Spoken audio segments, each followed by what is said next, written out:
OSMORIDER has 10 cables, and the black and white cable is the power cable for the receiver. So connect the power cable to the receiver.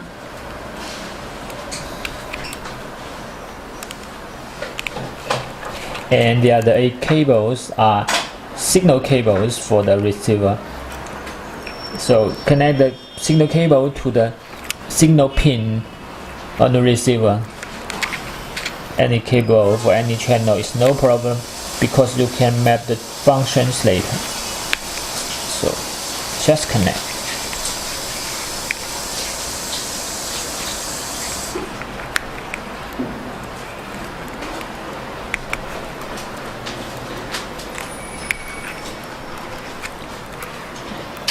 Yeah, we use 6 channels, so there are 2 cables idle for different RC systems if you have. Yes, it's okay.